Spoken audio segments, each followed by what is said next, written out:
The Alien franchise is one of the most iconic science fiction and horror franchises of all time. With the first few episodes of Alien Earth now released, I thought now was the perfect time to look back at the Alien films that started it all. Of the 9 Alien films in the franchise, this video will cover the first 4 films, aka the movies starring Ellen Ripley as its main character. In order to truly understand what inspired this decade-spanning franchise, we need to go as far back as the early 1970s. So let's travel back in time nearly 55 years and look at the production and origins of the first Alien movie. Our story begins with writer Dan O'Bannon all the way back in 1970. O'Bannon was a science fiction writer who had begun work on a science fiction dark comedy film, Dark Star, with director John Carpenter, who would go on to direct 1978's Halloween and 1982's The Thing. Dark Star was not a serious science fiction movie. The film featured an alien that was just a beach ball spray painted with rubber claws attached to it. The movie left O'Bannon wanting to work on a science fiction movie that felt more real. So O'Bannon began work on a screenplay titled Memory, which would be about a crew of astronauts whose voyage was interrupted by a signal from a mysterious planet. The crew would investigate the planet and their ship would break down. This clearly ended up inspiring the beginning of what we'd know would be the first Alien movie. This, however, wasn't the only time something would inspire a part of Alien. In 1975, Alejandro Jodorowsky would work on his adaptation of Dune. O'Bannon accepted an offer to work on the project, which brought him to Paris for 6 months. The project ultimately fell through and Jodorowsky would never make his Dune movie. But while working on the project, O'Bannon would meet H.R. Giger, a science fiction artist who had some very disturbing work. This artwork inspired O'Bannon to revisit his Memory script, along with another writer, Ronald Shusett. Shusett suggested that they take the story in a different direction, one where gremlins would invade a B-17 bomber during World War II, and then the second half of the story would be set on a spaceship. The title for this project became Star Beast, but neither really loved this title, and eventually they settled on the very simple Alien. One night while working on the project, it was said Shusett came up with a very interesting idea. Shusett came up with the idea that one of the crew members could be implanted with an alien embryo that would burst out of him. He thought this would be an interesting plot device by which the alien could board the ship. O'Bannon loved this idea, and this became the central premise for his Alien script going forward.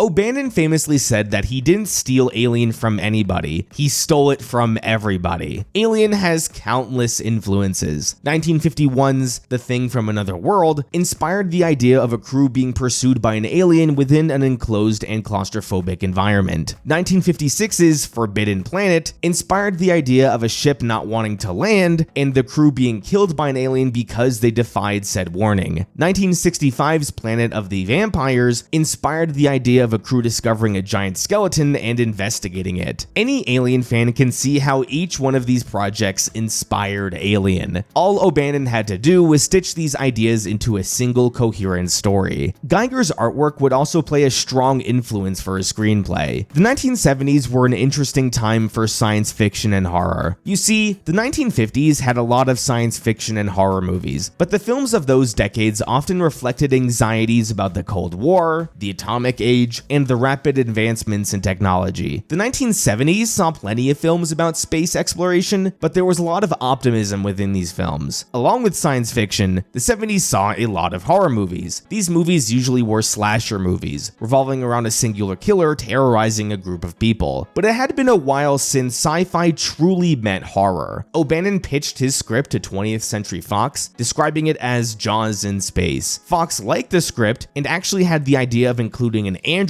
character who would turn on the humans. O'Bannon didn't love this idea, but they ended up going with it. The Alien script sat on shelves collecting dust for many years. Devoting this kind of money to a science fiction movie just didn't seem plausible. This all changed, however, in 1977, when the space fantasy titled Star Wars would release in theaters. Science fiction was all the buzz now. 20th Century Fox looked at the scripts they had to see if they could create another science fiction movie. They only had one science fiction script available, Alien. So in 1977, production on Alien was underway. The movie had a budget of $4.2 million, which in 2025 terms is roughly $22.2 million. O'Bannon assumed that he would direct the movie, but Fox wanted someone new. Peter Yates, John Boorman, Jack Clayton, Robert Aldrich, Robert Altman, and even Steven Spielberg were considered for the director's chair. Shusett and O'Bannon weren't thrilled with these picks, however. They feared these directors wouldn't take the horror aspect of the movie seriously, just treating it as a simple monster movie. Later that same year, the crew had seen the movie The Duelists, which was the debut film for director Ridley Scott. Fox made an offer for Scott to direct Alien, which he quickly accepted.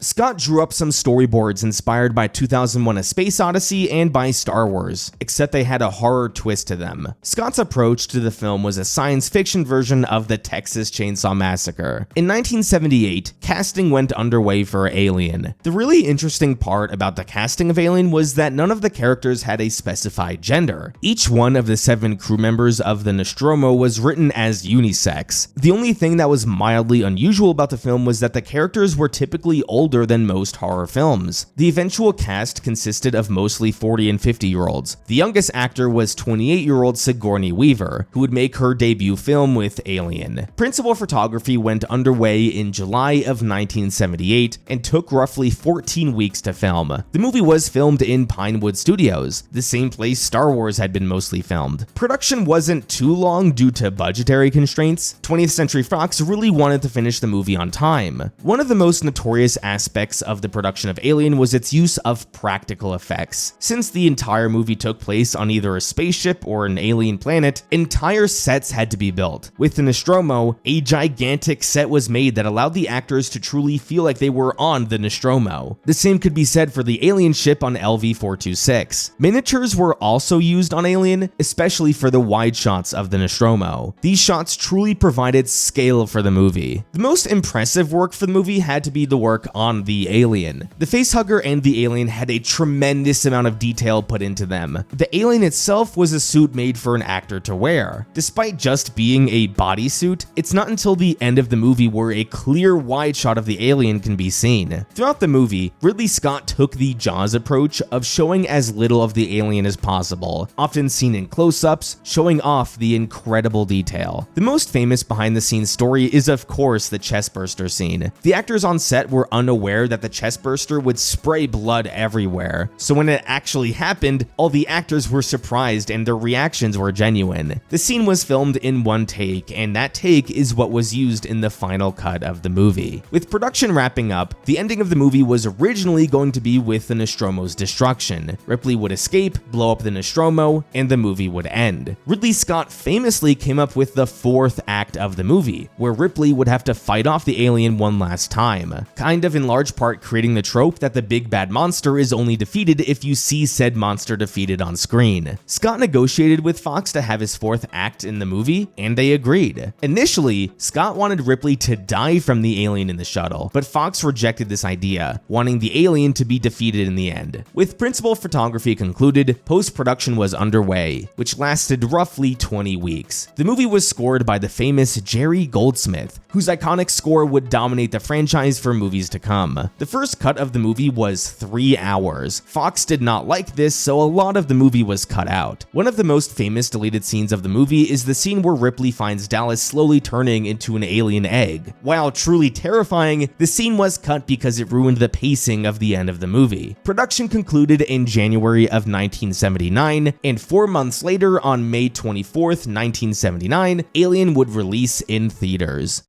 Alien is a really interesting film for me to review. For one, I've never reviewed a horror movie on this channel, and unlike its sequels, Alien is without question a horror movie. Also, Alien doesn't really have any deep character work. On this channel, I have notoriously talked about the importance of character arcs and themes represented through those characters. Not only does Alien not have that, but there's also no main character. It's not until 2/3 of the way through the movie where we realize that Ripley is the final girl. general. So what makes Alien such a great film if it's so unlike everything I've ever covered on this channel? Well, just because this movie doesn't have any character arcs or a singular protagonist, that doesn't mean that characters aren't well realized. What this movie does so well is making these characters feel like ordinary people. Despite being set on a spaceship where they invade an alien planet, these characters couldn't feel more ordinary. The famous description of the characters of this movie was truck drivers in space. The movie absolutely pulls this off. Each one of the crew has a design role, we understand their role, and there's nothing exceptional about them. Apparently, a handful of the moments between the characters were improvised, moments where the characters are all together eating dinner and just chatting about. This absolutely worked. There's just something so relatable about the way the characters interact with each other that grounds the movie. I love that Parker just spends most of the movie talking about wanting to go home and getting paid. That's maybe the most relatable part of the movie. There's also the way characters react to situations. With the exception of Ash, who ended up just being a plant from Weyland-Yutani, none of them have any clue what's going on. At no point in the movie did the characters do something or think of something that truly felt out of the ordinary. At all times, it really does feel like normal people handling this situation in a way a normal person would. I think the lack of a protagonist also benefits the movie, because the movie is less about a singular character and more about the crew as a whole. We aren't rooting for a single person to survive. We are rooting for the entire crew. By not picking a single protagonist, at times we feel like we are a part of the crew too. Also, we don't know who's going to live or die. If we woke up with Ripley and saw everything from her perspective, then we might assume she's going to be the one who lives. But the movie begins and Kane is the one who wakes up first, and he ends up being the one who dies first. Also, up until his death, Dallas gets the most screen time, but he's the third one to die. Not knowing who's going to live or die adds stakes to the movie that aren't there in other horror movies. It's important to add that none of the characters in this movie are idiots. Everyone makes realistic decisions, or sometimes even smart decisions. Ripley ends up being the smartest member of the crew. This way, it's easy for us to root for her when she's the last one left. One of the most underrated characteristics is competence, and despite being a normal person, Ripley is competent. So again, while this movie doesn't have character arcs and themes, it still mastered character in the way the movie needed, and that's what any great movie does.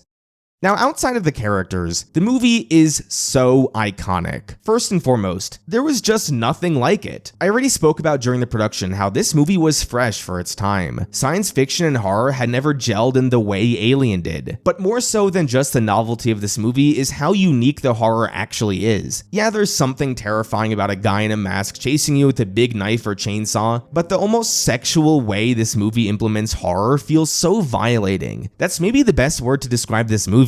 It feels violating. This creepy little alien wraps itself around your face, chokes you with its slimy tail, sticks its tongue down your throat, impregnates you, and then an alien bursts from your chest shortly afterwards. It's violating horror. Then the sexual look of the xenomorph itself only adds on to that. The greatest horror movies make you feel something other than horror, and Alien does that. It feels violating. What works perfectly in tandem with this is the setting of the movie. Many have described how claustrophobic this movie feels. This is without question a big part of the movie. The Nostromo is the perfect setting for a horror movie like this. The ship is big, yet claustrophobic at the same time. You feel like your characters are really trapped in small locations, but also the ship is big enough so you never know where the alien might be. All these pipes and wires make it feel like the alien could hide anywhere. Also, the setting of space makes it feel so limiting. I love the wide shots of the Nostromo, because despite being so vast, space does leave you trapped. The famous tagline of this movie is, "In space, no one can hear you scream." There's an added horror to that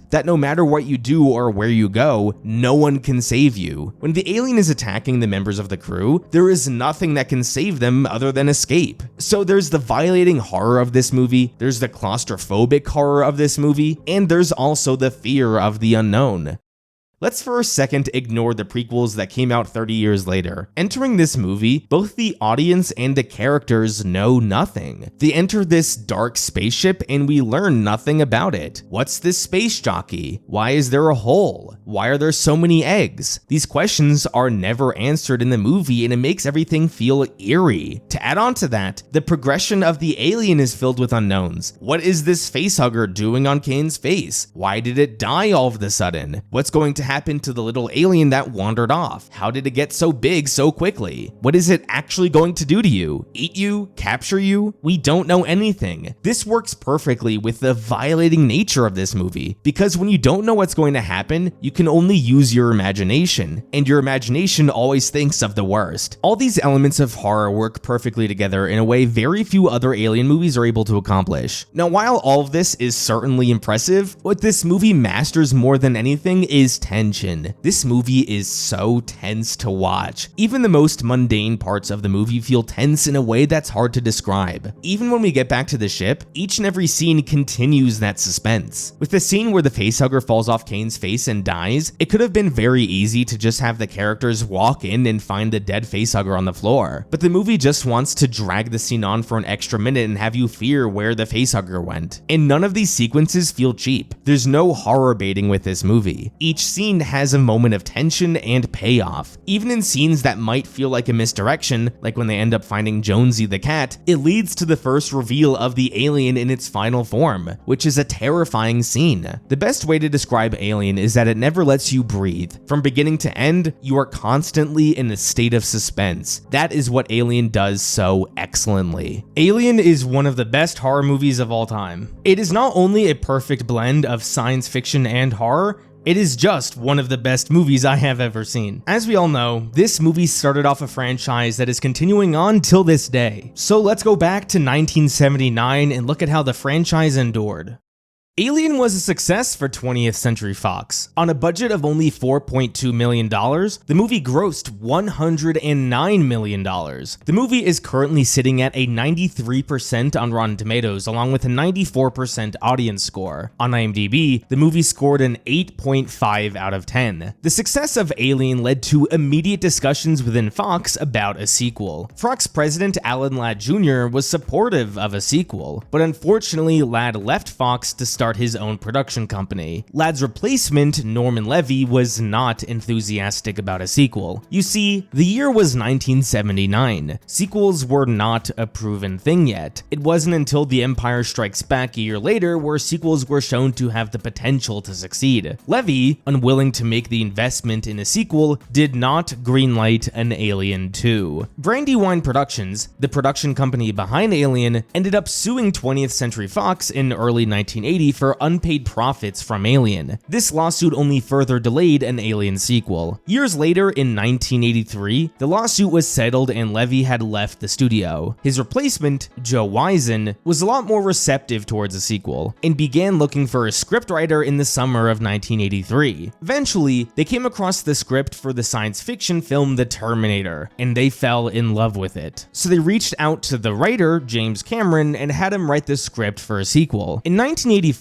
another new executive of Fox, Lawrence Gordon, decided to officially greenlight the project after desires of wanting to produce a sequel. Cameron was working on the production for The Terminator at the time, but there were heavy delays due to the scheduling conflicts with Arnold Schwarzenegger. During this time, Cameron wrote a 90-page treatment for Aliens, which was well received by Fox executives. Cameron was brought on to direct the project as well, which surprised many because of his relative inexperience. He had only ever directed Piranha 2: The Spawning and hadn't directed The Terminator yet, but after the release and success of The Terminator, more confidence was gained in Cameron. Many were surprised Ridley Scott was not directing the sequel, but reports said he was never even asked. Cameron, during a meeting with Fox executives, famously wrote Alien on a whiteboard and added a $sign on the end to it. The sequel would be titled Aliens. Cameron turned in his final script in February of 1985, supposedly hours before a Hollywood writer's strike.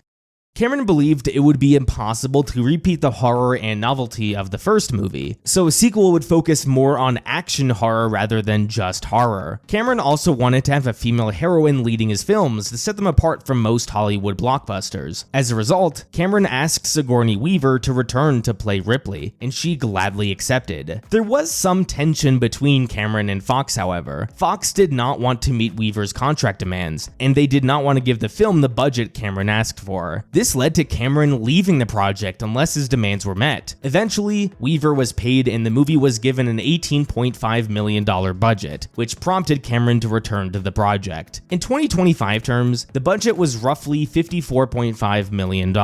After rounding out the casting, principal photography began in September of 1985 and went on for 75 days. Despite the excellent final product, there was a lot of tension during the production of this movie. You see, Aliens was mostly filmed in England. Cameron, a Canadian, had very little experience with British industry standards. Apparently, the crew needed tea breaks every day, which drove Cameron mad as he saw it as an interruption for hours every day. Cameron was described as aggressive and assertive, which rubbed much of the crew the wrong way. Since Cameron had such little directing experience, much of the crew felt he hadn't earned the right to be so aggressive with them. One particular individual who clashed with Cameron was the cinematographer Dick Bush, who was passionate about the film being shot in a certain way. Cameron eventually fired Bush and replaced him with his own cinematographer. Things got so bad on the production that Cameron was determined to have Fox move the production out of England, which Fox rejected. Cameron described his crew as lazy, insolent, and arrogant. Eventually, Cameron met with the crew and aired out their grievances and came to an understanding. Once production was finished, Cameron famously said, "This has been a long and difficult shoot, fraught by many problems, but the one thing that kept me going through it all was the certain knowledge that one day I would drive out the gate of Pinewood and never come back, and that you sorry bastards would still be here." One of the most impressive parts about the final film was its effects. Even nearly 40 years later, so much of this film still looks excellent. Like the previous movie, a lot of miniatures were used on Aliens. This included shots of the colony and outside shots of the Sulaco. Large sets were of course built for this movie. One of my favorite bits of behind the scenes lore is that the scene with the cafeteria near the beginning of the movie was actually filmed last. This was because Cameron wanted the chemistry between the actors to be great while filming this scene, so he waited until the end of the production when the actors all knew and liked each other.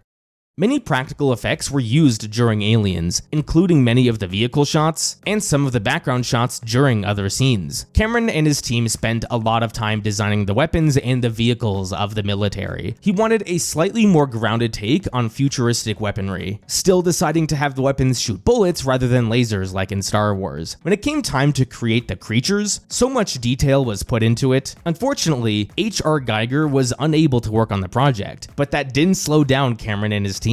Many suits for the aliens were created, and these suits allowed for more flexibility than the ones used on Alien. The model for the facehugger was enhanced so it could move around in the scene with Ripley and Newt, including full limb articulation. Several models of facehuggers in Aliens were made to simply blow up and have blood splatter everywhere. All the way back in Los Angeles, a giant 14-foot puppet was made of the Queen. This needed to be puppeted by up to 6 people at times. The Queen needed to look different from the standard alien, because Cameron still wanted there to be some novelty at the end of the movie. Production eventually concluded and post-production began. James Horner was brought on to compose the score for Aliens. That too was filled with drama and controversy. Horner and Cameron did not get along at all, with Horner calling it a nightmare. Horner was only given 3 weeks to compose the entire movie, which is not a lot of time by any means. Despite such a strained relationship, the two would eventually mend fences and work together on Cameron's later film The Titanic, in which Horner would compose the score. Cameron's cut of the movie was 2 hours and 29 minutes. Fox did not like that the movie was 2.5 hours long, so they forced him to make some cuts to the movie. The final version of the film, the theatrical cut, was 2 hours and 17 minutes. Years later, the director's cut was released with all of Cameron's deleted scenes. Some scenes that were cut from this movie include Ripley learning about the death of her daughter, scenes of the colonists before the alien infestation, scenes with Newt and her family, and a scene with Burke alive in a cocoon. Eventually, despite all the troubles Cameron had with his crew, post-production concluded. Aliens ended up releasing on July 18th, 1986, roughly 7 years after the release of Alien. It's fair to say, Aliens was nothing short of a success for both Cameron and 20th Century Fox.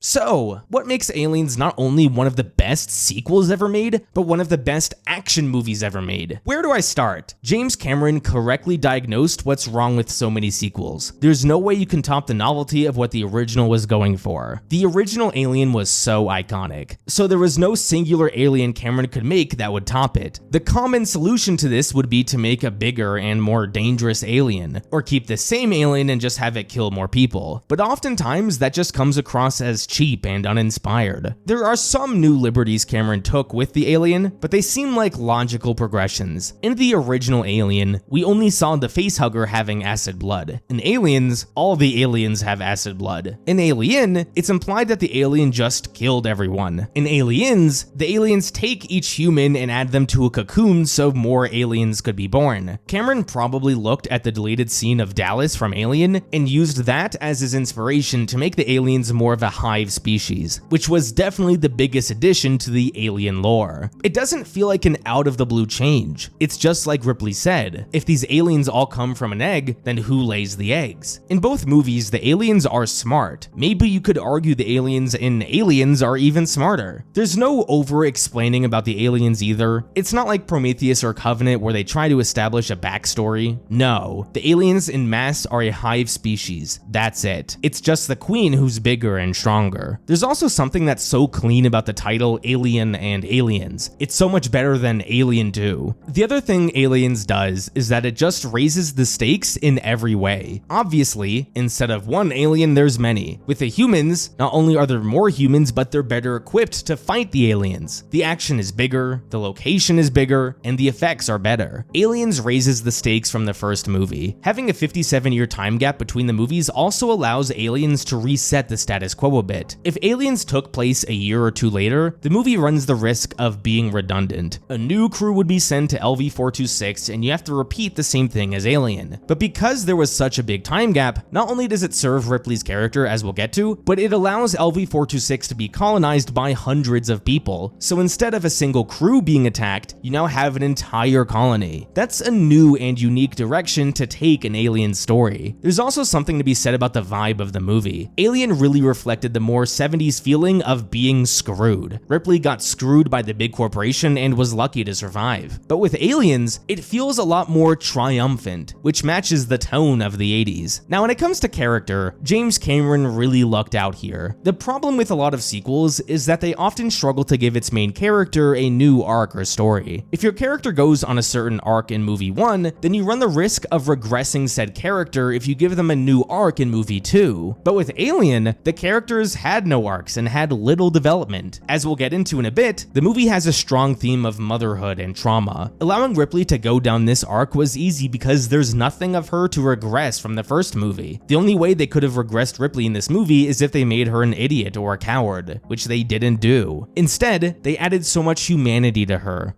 The extended edition scene of Ripley learning she lost her daughter is such a crucial scene. I cannot believe that Cameron decided to cut it for the theatrical cut. This scene provides so much more context for why Ripley is protecting Newt. In the original movie, since Ripley was a unisex character, she didn't really express any of those motherly tendencies, unless you consider her saving a cat as something motherly. In the theatrical Aliens, you assume she just wants to care for Newt because she's a good person and feels bad. But in the extended cut, she has deep-rooted guilt that she wasn't there for her daughter. She told her daughter she would be back for her daughter's 11th birthday, and not only did she not do that, but her daughter ended up dying of old age. Ripley now finds a scared and alone girl, and she's not going to allow her to feel abandoned. It's just a perfect idea to center this movie around. Both Ripley and the alien queen are metaphorically fighting to protect their children. It's a strong contrast for the end of the film. What's so interesting about Aliens is how Cameron is able to balance the masculine and feminine traits of Ripley. Just like an Alien, Ripley is no special person. She's not exceptional at anything. She's not even well trained enough to fight aliens. What she has over everyone else though is her resolve, her willingness to keep fighting. The idea of a character strapping a gun to themselves, a grenade launcher, a flamethrower, and taking it all to the heart of the enemy, especially at the time, was a very macho masculine thing to do. Ripley is an ordinary woman who does the exact same thing. Now Cameron could have very easily just given Ripley all these masculine traits and call her a badass, but the entire ending is rooted in Ripley saving a little girl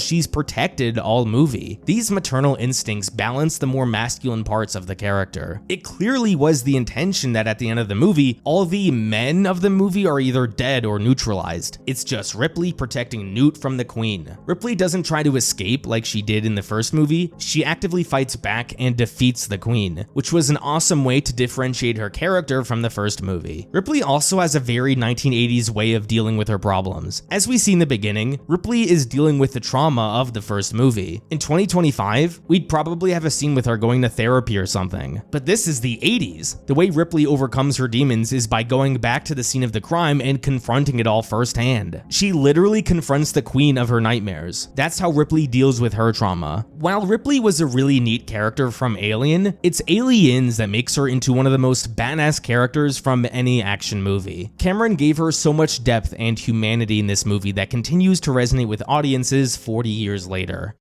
Now, while this movie excelled at developing its main character, it deserves to be applauded for having an entire cast of awesome characters. What so many of the Alien movies since Aliens have failed to accomplish is having a strong supporting cast. Once we get down to the main crew that is present for most of the movie, we care about each one for different reasons, and many even have arcs. Cameron was really smart with how he handled Newt. Little kids in these kinds of movies can be very annoying. No one likes it when a kid feels like a burden. Newt isn't like that at all. Not only is she not a burden, but she's an asset to the group. Sure, she can't fight, but she provides valuable information to the group, and you can even see her helping out a little bit. At the end, she is the one leading the escape through the tunnels, and when she eventually gets captured by the aliens, it's not due to her incompetence. She was knocked over by the blast from Gorman's grenade. This is a huge reason Newt doesn't come across as annoying. It also helps for sure that Newt doesn't talk that much, because when kids talk, they're pretty annoying, so Cameron did a great job with Newt. Hicks is like the standard really good dude. Yeah, he's in the military, but unlike his comrades, he always comes across as kind and humble. He's always kind and supportive of Ripley, even though she was mocked by the rest of the Marines in the beginning. In the end, he's teaching Ripley how to use the guns. Again, it just comes across in a very wholesome way. It's really easy to just love Hicks and root for him. Bishop is a really interesting character, because he kind of serves the role of a redemption arc. He only works so well because of how Ash was in the first movie. Because Ash betrayed the group in the first movie, Bishop going out of his way to help and even save Ripley in the second movie feels like a redemption. There was some tension around whether or not we could trust Bishop. This is why there was that short fake out thinking Bishop flew away leaving Ripley behind, but because Bishop proved he was different from Ash, we really love him. With the rest of the crew who didn't survive, we still care a lot about them too. Maybe the most popular character of the movie was Hudson. Sure, we love him because he's really funny and his lines are iconic, but also because he goes on an arc too. He acts so tough in the beginning and then starts to panic once he realizes how screwed they all are. But at the end, when he dies, he goes out guns blazing, fighting off all the aliens. So he didn't die a coward, he died like a badass. Vasquez was a badass from beginning to end, but even she became more of a team player by the end, humbling herself from her cocky comments from the beginning. Gorman came across as the incompetent leader throughout most of the movie, but we grew to respect him because he went out of his way to save Vasquez, and gave his life when he knew he was screwed. Even Burke we care about. We care about him in a different way though. We want this bastard to die because of what he did to Ripley and the rest of the group. So when he wanders off and tries to escape, getting killed by the alien feels gratifying. We're invested in these characters, for both positive and in one case negative reasons. This is maybe the biggest triumph of Aliens, the excellent character work across the board. Aliens is without question one of the best action movies of all time and one of my favorite movies of all time. Let's go back to 1986 and look at how audiences then reacted to this masterpiece.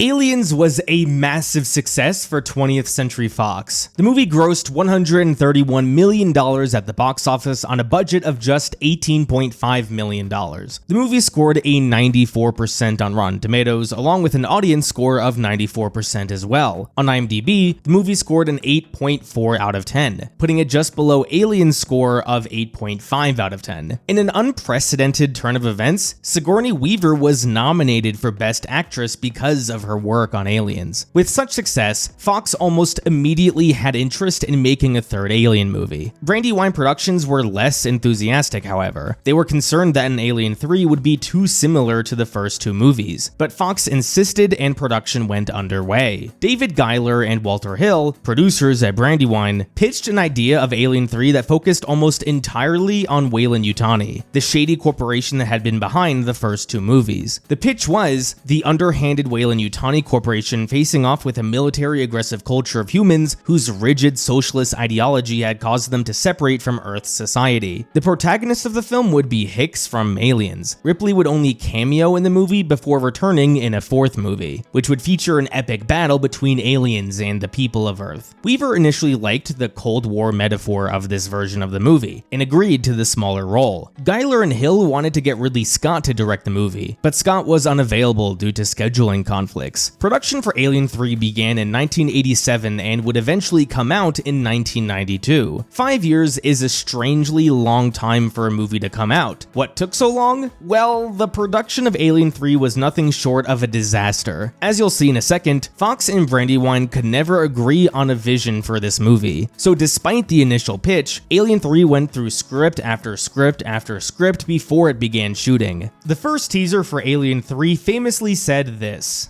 "On Earth, everyone can hear you scream."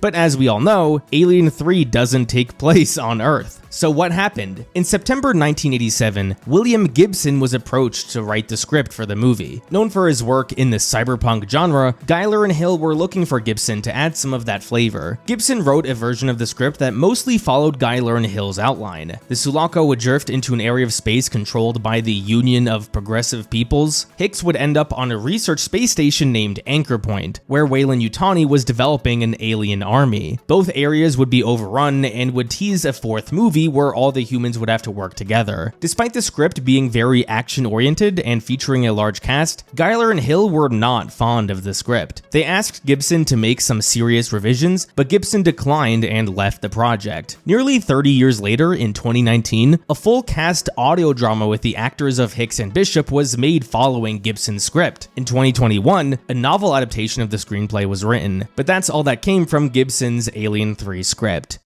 The next attempt at an Alien 3 was from Eric Red, who handed his script in February of 1989. Red's script featured Marines boarding the Sulaco and finding all of the survivors of aliens dead due to attacks from aliens. Then the battle would be moved to a small town in a biodome in space where the townspeople would fight the aliens. Giler and Hill rejected the script for deviating too much from their original vision, so Red left the project. The next attempt was from David Dwowy, who thought of an idea of Weyland-Yutani experimenting on prisoners, trying to breed aliens. The president of Fox did not like the script and did not like that Ripley was not a part of it. Up next was Vincent Ward, who delivered a script that closely resembled the final movie. The movie would feature Ripley crashing on a wooden space station run by religious monks. On the station, women were not allowed, and the monks had completely removed themselves from society. In the script, the monks saw Ripley as the devil and refused to listen to her advice when an alien started to attack. Eventually, everyone starts to die, and Ripley sacrifices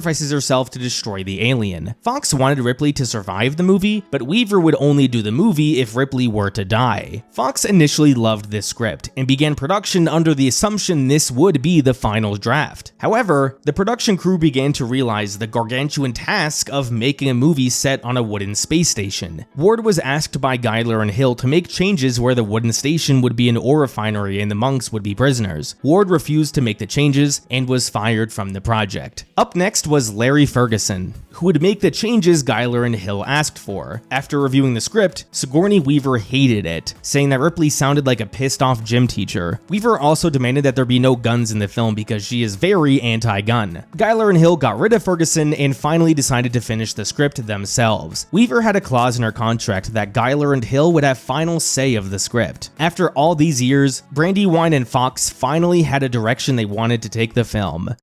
Popular music video director David Fincher was brought on to direct the project. Fincher had never directed a movie before, and considering he was a big fan of the first Alien movie, he was thrilled to be directing the next movie in the series. Young and naive, Fincher didn't realize the hell he was signing up for. You see, despite principal photography beginning, there actually wasn't a completed script. Fincher would be handed new script pages on the day of filming, having to process everything and then filming it. Eventually, Fincher ran out of script pages to film, film, so the crew went to Los Angeles to edit the movie while more script pages were being written. Fox referred to the filming in Los Angeles as reshoots, but David Fincher believed it was simply just finishing the rest of the movie. One of the biggest narrative decisions made for Alien 3 was that the alien would come out of a dog rather than a human. This would mean the alien would be more dog-like, running faster than normal aliens. To accomplish this visually, the visual effects team took two approaches. For more close-up shots of an alien, a classic suit was used, but for wider shots, models were created that would be puppeted in front of a blue screen. Depending on the complexity of the shot, the model was operated by 4 to 6 people. These shots eventually would be rotoscoped over the live-action footage. 30 years later, these rotoscoped shots look awful. I don't blame the visual effects team, they were limited by the technology of their time, but in hindsight, this was not the right way to approach the movie. It is clear as day which shots used a real costume and which shots used a model, because the real costume still looks as great as ever. Eventually, when it came time to wrap up post-production, David Fincher was so fed up that he left the project. Since then, Fincher has gone on to have a truly historic career as a director, directing some of the best movies ever made. But Fincher has always looked down upon his first movie, often refusing to talk about it. There are even officially released behind-the-scenes videos where Fincher criticized Fox. Fincher famously said years later that, "No one hated it more than me. To this day, no one hates it more than me." Alien 3 is a lesson on how not to approach a film. The studios never stopped interfering with the production of this movie. Even during post-production, they kept trimming the movie so it would have a shortened runtime. Years later, in 2003, there was an attempt by Brandywine to create a director's cut of the film. So many scenes were cut and altered, and with David Fincher now regarded as a world-class director, Brandywine wanted to give him another chance at his cut of the movie. Fincher hated the movie so much, however, that he refused to be a part of any director's cut. So eventually, without the involvement of Fincher, a new cut of the movie was titled The Assembly Cut. This is not like the extended cut of Aliens. The Assembly Cut of Alien 3 is nearly a completely different film. It is 37 minutes longer than the theatrical cut. The film included multiple changes all throughout the film. New plot lines were brought back into the movie, and even where the alien was born was changed. In the theatrical cut, the alien was born from a dog. In the assembly cut, it was birthed from a dead ox. Fans agree that the assembly cut was a significantly better version of the film, fleshing out the interesting ideas already present in Alien 3. But in 1992, this was not the version of the movie that fans saw in theaters. Alien 3 premiered in theaters on May 22nd, 1992, and the movie was actually somewhat of a box office success, but critics and fans alike were very disappointed in the film.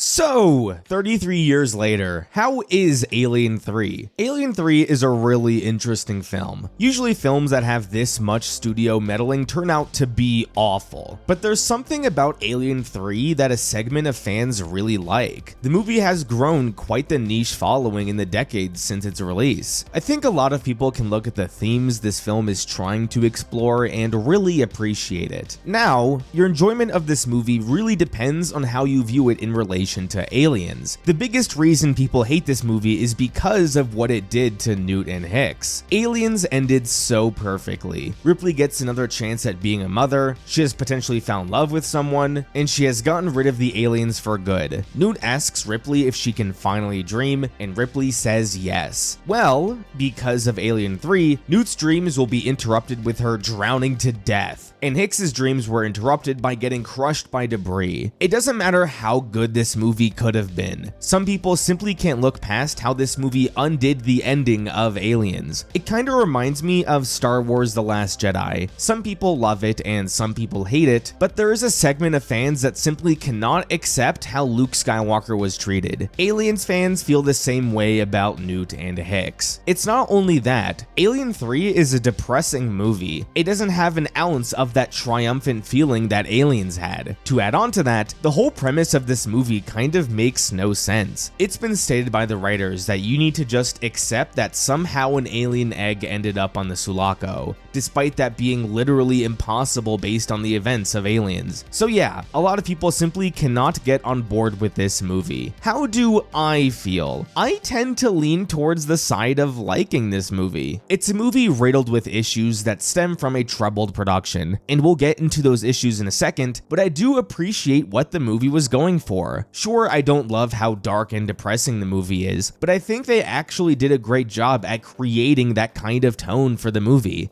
Sigourney Weaver is a world-class actress. Her ability to portray this depression and hopelessness is really powerful. Alien 3 is a movie that's about sacrifice, faith, nihilism, and redemption. A lot of the scenes between the characters where they have deep conversations with each other are powerful moments, especially the more religious aspects of the movie. Despite this movie having many shortcomings, the portrayal of Ripley is not one of those. Ripley in this movie is as great as ever. After the alien attacks, she is the one who takes charge. She rallies the prisoners against the alien and tries to motivate them. I love her speech where she convinces everyone to join in on her plan. The speech where she talks about how Weyland-Yutani will kill all of them just to get their hands on this alien. I think there's something really powerful about her death in this movie too. LV-426 has been nuked, and the alien here has just been killed. Ripley holds the queen alien in her chest, the last alien in existence. She jumps into the fire knowing that with her, the entire alien species will go extinct. One last middle finger to Weyland-Yutani. If Alien motherfucking Resurrection never existed, this would have been the perfect ending to the Alien series for me. So these are the aspects of the movie that I really like. What don't I like? Well, mostly the execution of this movie and a lot of the supporting characters. You can tell just by how things play out that this movie was riddled with production problems. The development of the supporting characters in this movie is really weak. Charles Dance's Clemens is one of the more prominent characters in the movie. For most of the first half of this movie, he is given significant development. He even sleeps with Ripley, forming a close bond. But then he is killed and his death is never mentioned again. Why develop so much time to a character who dies early on and doesn't impact the rest of the story? I can't answer that question specifically, but it is likely because of the script being altered time and time again. This movie also kind of wastes its premise. The movie features all these violent criminals, like these people are supposed to be the scum of the earth. Seeing these violent criminals fight an alien or potentially aliens sounds like an awesome idea, but instead of getting that, the prisoners are these religious monks who aren't unique in any way. All of them are kind of forgettable. I spoke before about how iconic the supporting characters in Alien and Aliens were. In Alien 3, not so much. They all kind of blend together. The only one I really remember is Morse, the guy who survives. Now, because we know what went on behind the scenes, we know why the supporting characters are like this. The reason they are these religious monks is because that's how they were in previous versions of the script. The location was changed to be a prison, but the characters maintained that religious aspect to them. Had the script not been passed around like Larsa Pippen, this likely wouldn't have happened. One of the more praised aspects of this movie is the sequence to kill the alien, where they try to shut off the doors and flood certain corridors to burn the alien. While the POV shots of the alien are pretty cool, the whole sequence is rather confusing. You don't get any sense of geography, and most of the time I have no clue which prisoner is which. It's a fun scene, but not a well executed one. Honestly, the whole movie feels like this. Alien 3 is a really conflicting film, but one that I mostly appreciate. Had the series ended here, the Alien trilogy would have been one of my favorite trilogies of all time, even with Alien 3's weaknesses. But as we all know, a fourth Alien movie was made. So let's dive into the production of Alien Resurrection. Before continuing on with the rest of this video, only 11.9% of viewers are subscribed to this channel. So if you're enjoying this video, please consider subscribing for more content like this. Thank you.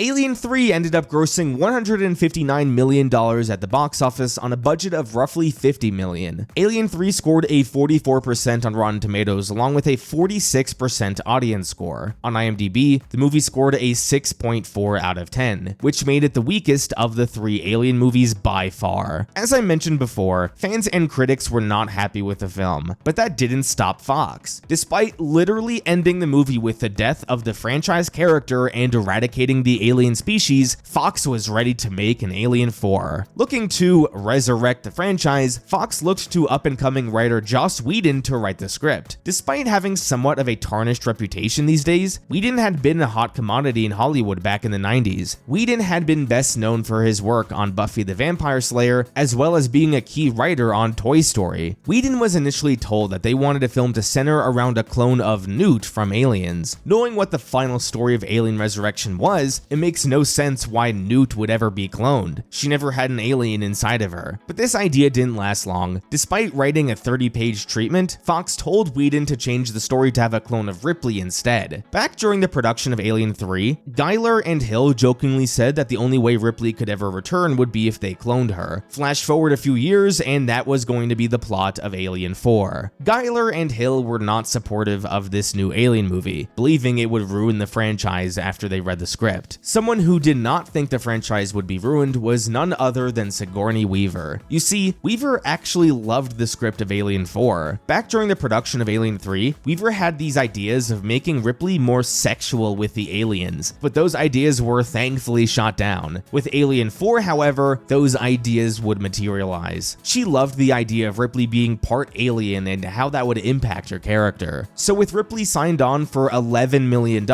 production on Alien Resurrection was finally underway. A handful of directors were considered for Alien Resurrection. Trainspotting director Danny Boyle was the studio's first choice, but he declined the offer, feeling he wasn't ready for the visual effects aspect of the film. Peter Jackson was offered the role, but he was not thrilled about the idea of doing an Alien film. Bryan Singer was also approached after the release of The Usual Suspects. He too declined the offer and went on to direct X-Men. Finally, in 1995, French director Jean-Pierre Jeunet was asked to direct the film because of his unique style. Jeunet initially declined the offer, believing making a sequel to Alien 3 was a bad idea, but he eventually accepted the offer. Interestingly enough, Jeunet barely spoke English and would need a translator on set. Jeunet was an interesting choice to direct the movie, because he didn't really match Whedon's style at all, but production continued on anyway, with Jeunet looking to make a dark comedy. Principal photography would begin in October of 1996 and ran until February of 1997. Since the movie's production took place during the late 90s, that means CGI could be used in a key way. Many of the CGI shots 28 years later don't look great, but even I have to admit the CGI in the underwater sequence looked really impressive. This sequence is probably the most well-known sequence of the movie. This and the screaming alien child at the end of the movie. The other fun story about the production of this movie was that Sigourney Weaver actually made this behind-the-back shot on her first try. Maybe the most interesting aspect of this production was that it was a relatively clean production. It seems like the executives at 20th Century Fox learned their lesson from Alien 3 and went out of their way to make their director as comfortable as possible. Fox surrounded Jeunet with talent he was comfortable with, and as a result, everyone was pretty happy during the production of the movie. A few months later, on November 26, 1997, Alien Resurrection was released in theaters.